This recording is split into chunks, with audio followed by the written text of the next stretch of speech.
മിത്രങ്ങളെ 1923 BMW R32 ഒരു engine introduce ചെയ്തു.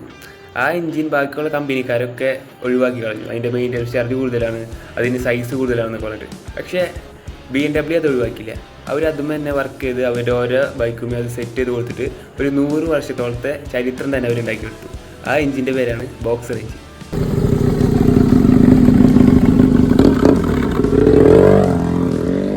പിന്നെ ഇതിന് ബോക്സർ എഞ്ചിൻ വിളിക്കാൻ ഒരു ബോക്സർ വെച്ചുകൊണ്ട് ഹോൾസ്കൊണ്ടിൽ പഞ്ച് ചെയ്യുന്ന പോലെയാണ് ഇതിൻ്റെ ഷേപ്പ്.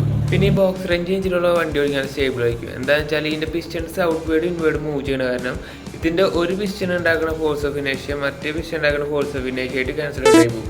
അതുകൊണ്ട് ഇതിൻ്റെ വൈബ്രേഷൻ കുറയും ചെയ്യും. ഈ വണ്ടി ഓടിക്കാൻ സ്മൂത്ത് ആയിട്ട് തോന്നും ചെയ്യും. ഈ എഞ്ചിൻ്റെ ഡിസൈൻ കാരണം ഇതിൻ്റെ സെൻറ്റർ ഓഫ് ഗ്രാവിറ്റി ലോവർ ആയിരിക്കും. അതേപോലെ തന്നെ ഈ ബൈക്ക് കോർണർ ചെയ്യാനും പിന്നെ ലോവർ സ്പീഡ് ഹാൻഡിൽ ചെയ്യാനും ഈസി ആയിരിക്കും. പിന്നെ ഈ എഞ്ചിൻ്റെ ഒരു ഫീച്ചറാണ് സൃഷ്ടിക്കാൻ. ഇതിൻ്റെ പ്രത്യേകത എന്ന് വെച്ചാൽ ഈ റൈഡറിന് എങ്ങനെയാണ് ഈ വണ്ടി ഓടിക്കേണ്ടത് മനസ്സിലാക്കിയിട്ട് ആ എഞ്ചിൻ തന്നെ അതിൻ്റെ മോഡ് ചേഞ്ച് ചെയ്യും. ഇപ്പോൾ റൈഡറിന് ചിൽ മോഡിയൊക്കെ പോകണമെന്ന് വെച്ചാൽ എഫിഷ്യൻ്റായിട്ട് ഫ്യൂവലൊക്കെ യൂസ് ചെയ്ത് പോകാൻ പറ്റും. അല്ലെങ്കിൽ നല്ല ബീസ്റ്റ് മോഡിൽ കത്തിച്ച് പോകണമെന്ന് വെച്ചാൽ അങ്ങനെയും പറ്റും. പിന്നെ ഈ എഞ്ചിൻ മോഡിലുള്ള BMW ബൈക്ക് എന്ന് വെച്ചാൽ R18, R19, പിന്നെ R1300 GS adventure, R1200 GS adventure, പിന്നെ ഇപ്പോൾ പുതിയതായിട്ട് വന്നിട്ടുള്ള R20 കൺസെപ്റ്റ് ബൈക്ക്. അപ്പോൾ വീഡിയോ ഇഷ്ടപ്പെട്ടെങ്കിൽ ഒന്ന് സബ്സ്ക്രൈബ് ചെയ്തോളൂ.